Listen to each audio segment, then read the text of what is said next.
Morning, everyone, and welcome to the Windward Buddhist Temple's virtual Dharma service. We will begin the service with the chanting of the Vandana and Ti-Sarana. This is found on page 7 of the Red Service book.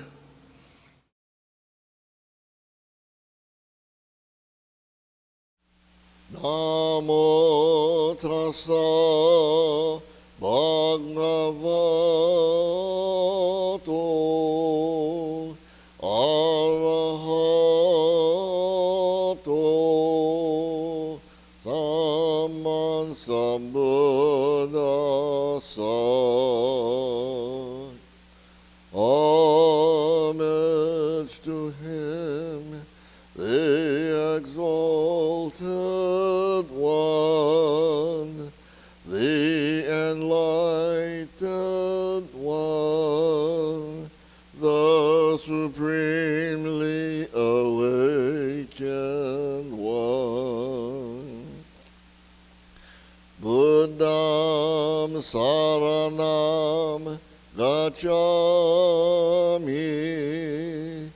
Dhammam saranam gacchami, Sangham saranam gacchami. I go to the Buddha for guidance.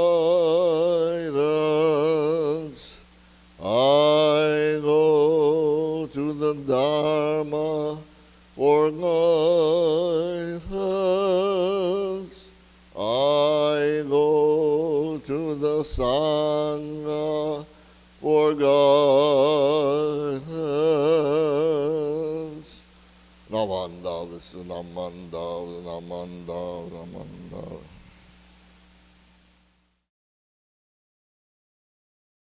The sutra today is Junirai. This is found on page 59 of the Red Service book. Namanda, namanda, namanda, namanda, namanda.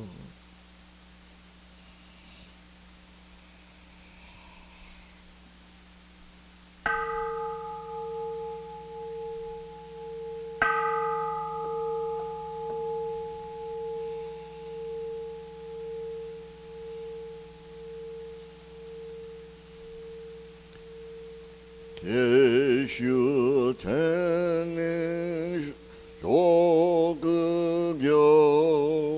amida sangyo sokusong gaihimi meu anako muryo bushi shuine konjiki shinjo nyosen no shamana gyo nyosobu gyomoku nyaku shorenge koga chorai midason menzen yo nyomanga iko yunyo senichi ga shonyo tenku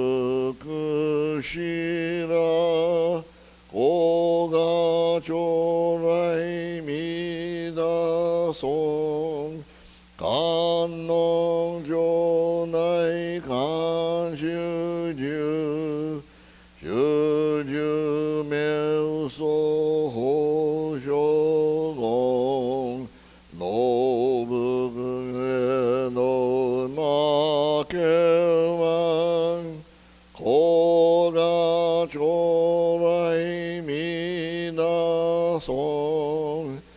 bubi muku koshojo shutoku keiketsu nyokoku shosari akutoku jizai koga chorai midason 기포 묘몽 보사슈 무료 쇼마 조산당 이쇼슈조 간리기류 고가 조라이 미나송 혼다이 호견 시쇼게 랭엉쇼조 메우나이사 오히사조 뇨선뇨 고가 조라이 미나송 지포쇼라이 쇼부시 갱행징수 시안락 생교성근조 극교 고가 조라이 미나송 쇼우무조 무가도 야근요 스이가즈댕요로 이슈세포 무묘지 오가 조라이 미나송 이송부세즈무악며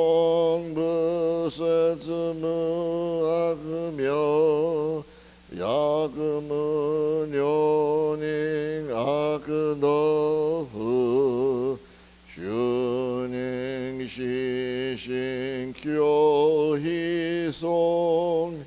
고가 조라이 미나송 이송무료 호변교 무쇼슈 아크지식 오조후다이 시보나이 고가 조라이 미나송 가세츠 희송 그덕지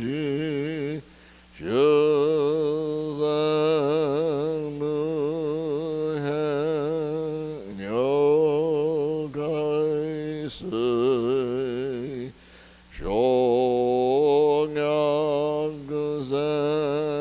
쇼냥그생옹 조조쇼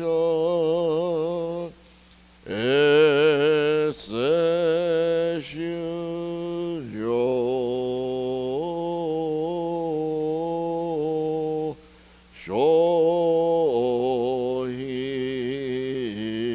쇼히고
Namanda su namanda, namanda, namanda, namanda, namanda.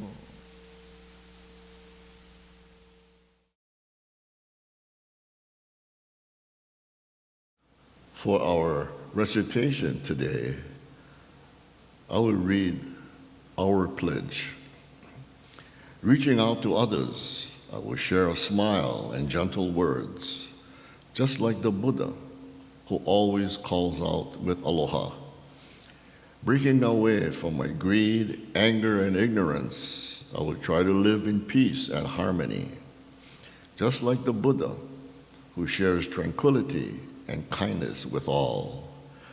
Moving forward from self-centeredness, I will share a life of joy and sorrow with others, just like the Buddha, whose caring heart always embraces us. Realizing that I live because of others, I will strive to live life to the fullest with an attitude of gratitude, just like the Buddha, who promises to embrace us all. Namo Amida Butsu.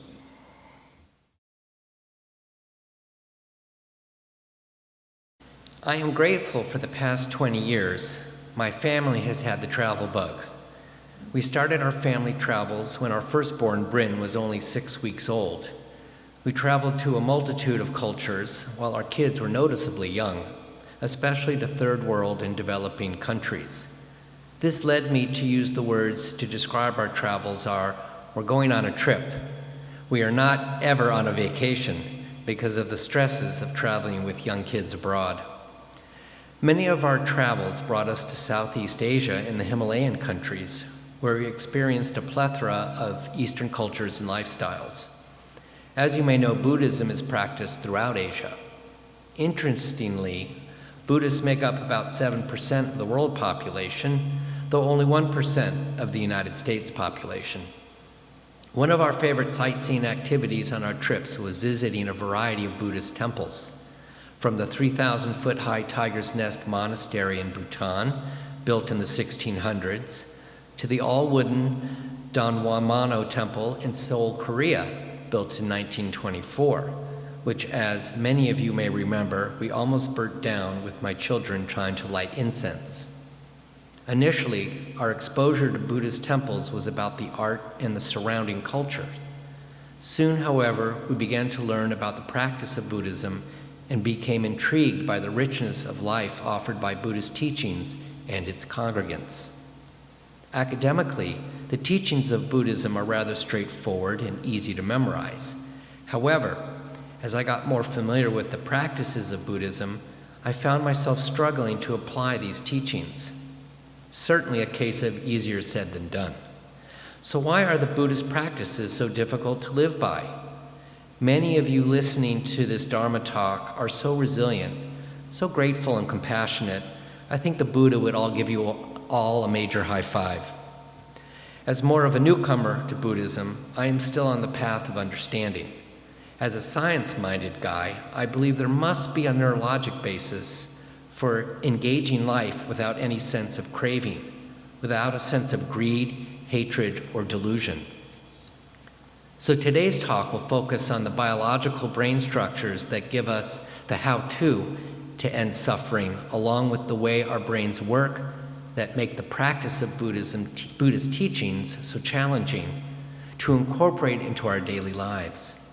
That's right, today's talk is about the neuroanatomy of Buddhism. Buddha had a profound respect for human rational thought and for using our powers of thinking in humane, realistic ways to reduce human suffering. Buddha set out to heal mankind through his teachings to explain his enlightenment. We refer the outline of these teachings as the Four Noble Truths. Let's look at each of these noble truths in the context of our brains and our minds.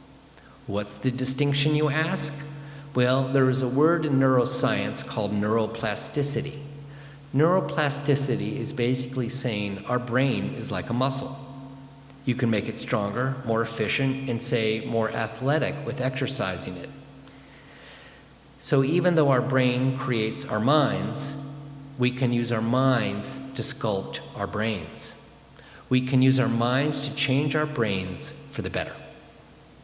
Today's medical school lesson starts with neuroanatomy for beginners.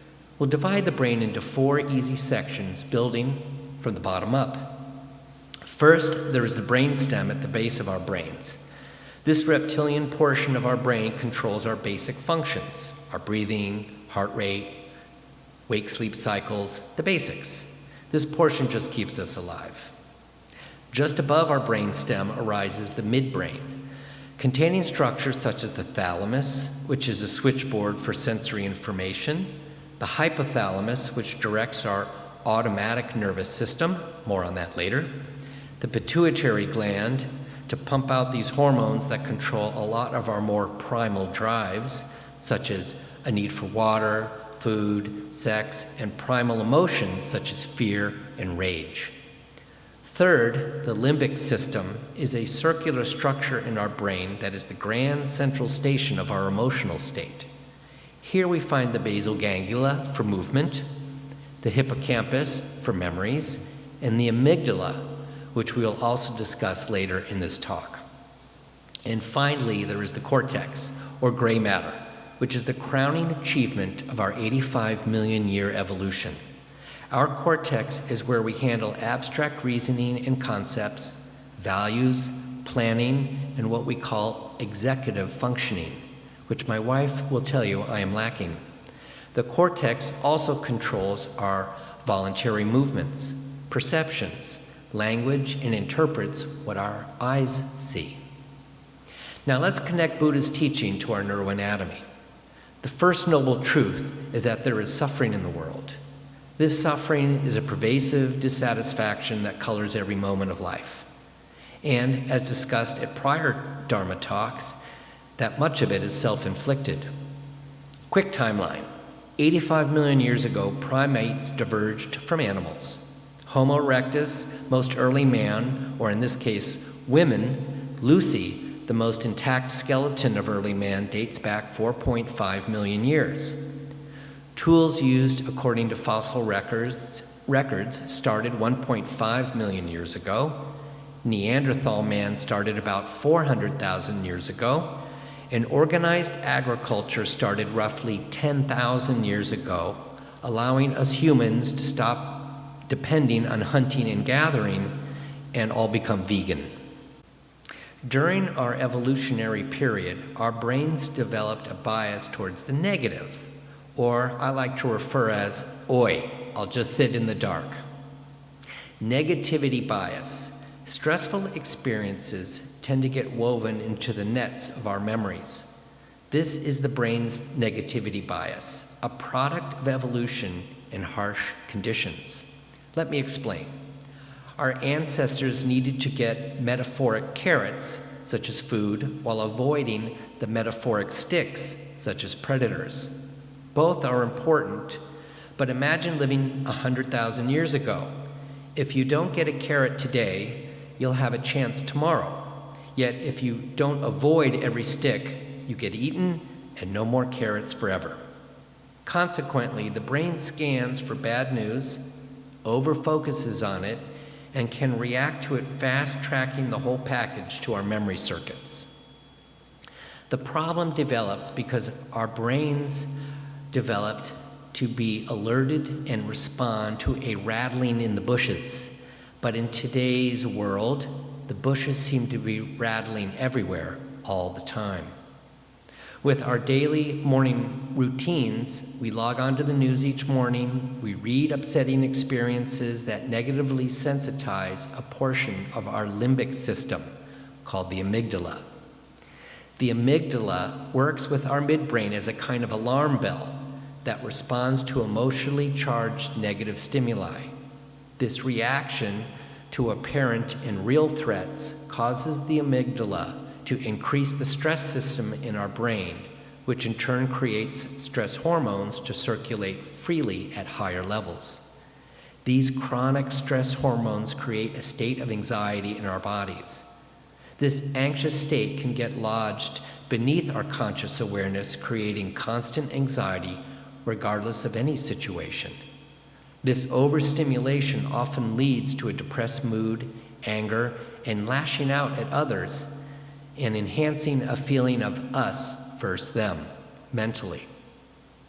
We are certainly hearing that sentiment in our daily news.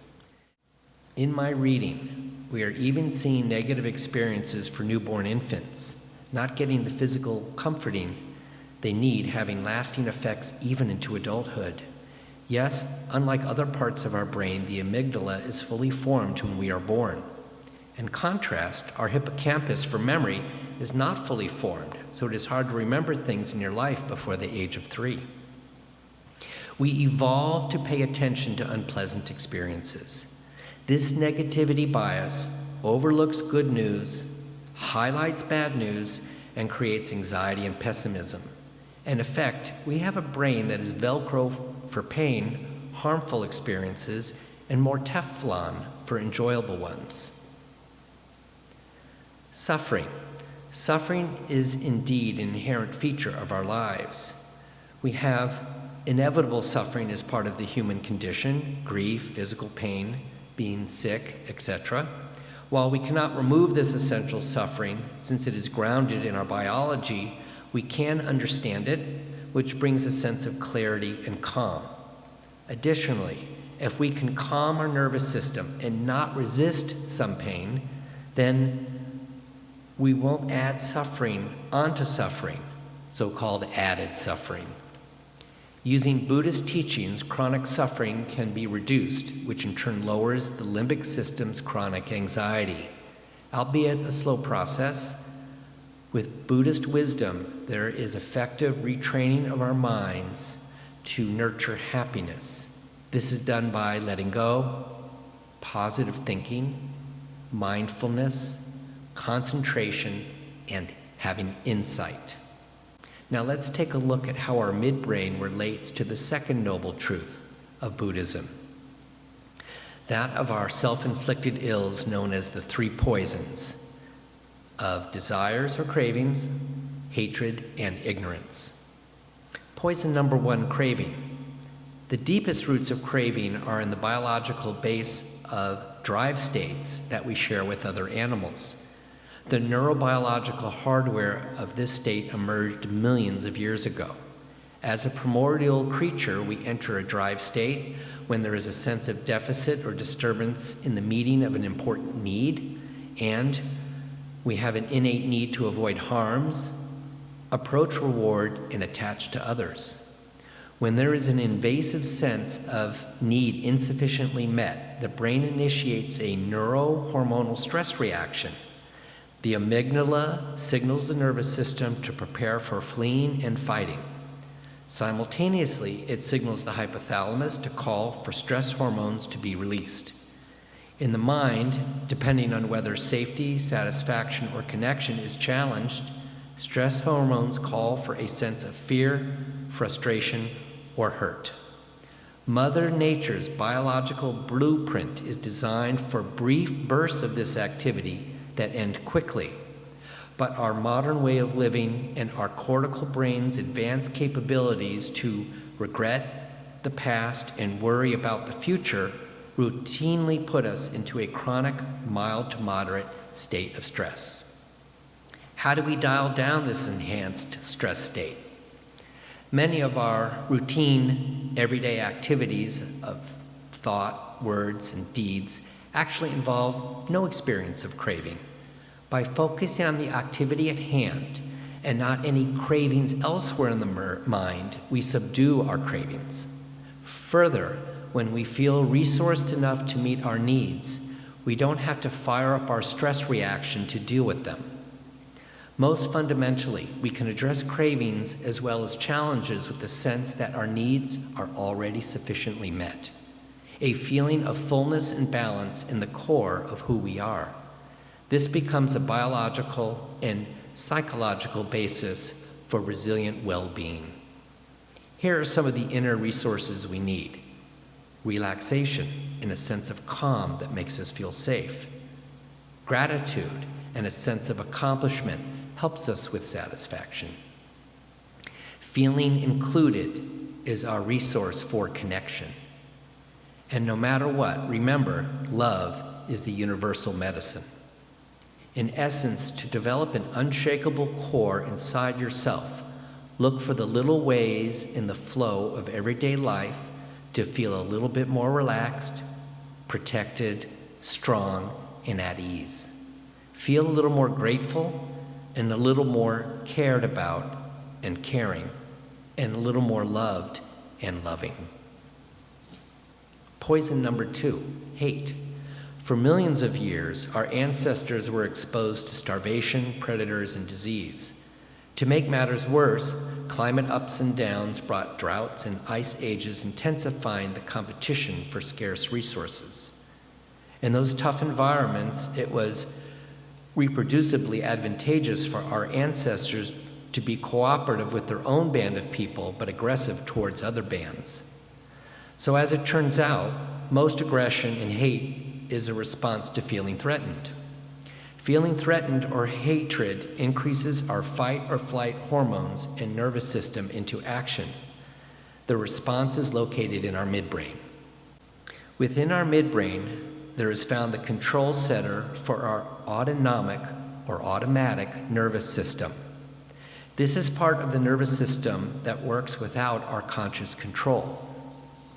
Our autonomic nervous system is the yin and yang of the subconscious operation of our bodies. Our autonomic nervous system is divided into the sympathetic nervous system and the parasympathetic nervous system, which are connected like a seesaw. The sympathetic nervous system controls our fight or flight response, directing blood flow to our muscles, dictating fear feelings, great for emergencies. Our parasympathetic nervous system is our calmer, steady state of body, brain, and mind. Parasympathetic nervous system activity helps us digest food, generate productive thoughts, and allows us to think clearly and avoid hot-headed actions. How do we foster more parasympathetic activities in our brain to combat the 3 poisons? Clinical science is showing us mindfulness and meditation are highly successful ways to do this. Functional MRI studies of the brain demonstrate that just after 3 days of practice, the changing effects of mindfulness and meditation can be seen from cortical, top-down control over the deeper recesses of our brain. Time for more brain anatomy. As many of you know, the brain is divided into right and left hemispheres. These 2 parts of our brain are connected by a structure called the corpus callosum. Now, our left hemisphere is really good at math, linear thoughts, and language, taking things step by step. The right hemisphere of our brain is more holistic, arty, conceptual, what we call visual spatial reasonings and thoughts. This reminds me of a great story that highlights these differences. I used to run a brain injury rehabilitation unit in San Diego. Once I had a 21-year-old guy named Brian who suffered a severe left hemisphere stroke that paralyzed the right side of his body. Our motor control crosses over at the brainstem. He had difficulty speaking, but we were able to get him back to eventually living on his own in a downtown apartment in San Diego. A year out, he came to my office crying because he was lonely for female companionship, given his rather severe physical disabilities. I immediately called around to the rehabilitation hospitals in San Diego, and I was able to set him up on a blind date with a 22-year-old girl who also had a stroke at a young age. But her stroke affected the right side of her brain and paralyzed the left side of her body. So the weakness of her body was on the opposite side of Brian's.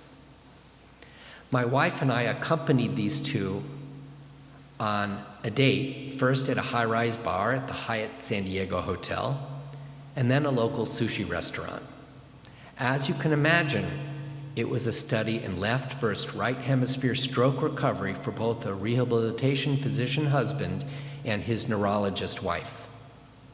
My boy Brian was a complete gentleman, coordinating the ordering of food, pulling out her chair, and trying hard to maintain a conversation despite his difficulty with finding words. Remember, the speech centers of the brain are located on the left side. In the meantime, the girl Linda was the wingman for was a good conversationalist, but she could not recognize anything on the left side of the table, including her appetizer, for which we all asked, "Are you going to eat that?" "Eat what?" she replied. It turned out to be a very touching evening and a fun double date. Okay, where were we? Oh, brain tissue. Both meditation and mindfulness add tissue to the corpus callosum, deepening the connections between right and left hemispheres of the brain. This leads to greater integration of words, images, logic, and intuition. Experienced practitioners of meditation show extraordinary high levels of gamma range brainwave activity in large areas of the cortex real estate associated with enhanced learning. These gamma state brainwaves cause a gradual shift from deliberate self-regulation towards an increasingly natural sense of presence and ease during everyday life. Poison number 3, ignorance. To me, ignorance is a lack of empathy. Here is where we can incorporate the third and fourth noble truths. Of suffering can be stopped if life can be approached with wisdom in living a good life, not only by doing, but by being. By being, we can practice a state of mind that reshapes our brain. Being aware of the big picture, focusing on the here and now, non-judgmental accepting, minimize self as object, having a sense of ease, and being mindfully present.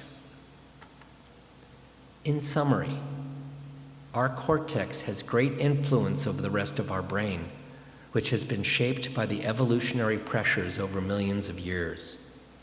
With proper thoughtfulness of action and mindfulness, our minds can develop our brains into improving our abilities to combat suffering, greed, and ignorance, so that we may become better people, both to ourselves and those around us. Ultimately, our cerebral cortex has evolved to give us the greatest gift of rational thinking, so that we may become more empathetic to the human condition. For empathy is the foundation of our relationship with others. With empathy and understanding, we are able to effectively communicate by speaking our own truth rather than changing other people's. We can cognitively establish the facts in our daily lives. We can address the stressors of our lives, and most of all, we can maintain compassion and kindness so that we may all live better through not just doing, but by being as well. Namu Amidas Butsu.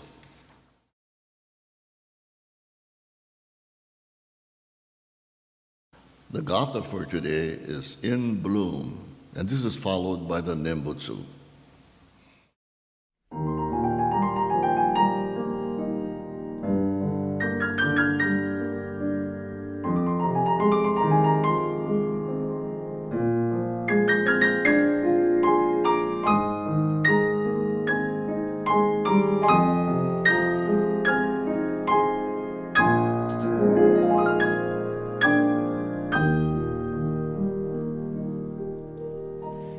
Brightly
Namo Amida, Namo Amida, Namo Amida Butsu, Namo Amida Butsu. Namo Amida, Namo Amida Butsu. Excessive desires lead us to put one's own interests before those of others. They drain our goodness, pollute our hearts, immerses us in animosity. Namo Amida Butsu, Namanda Butsu, Namanda. Thank you very much for joining us this morning in our Dharma service. And thank you also to Dr. Michael Jaffe for his Dharma talk. Please join us next week as we will be observing Ohigang. Thank you, and take care of yourselves. Goodbye.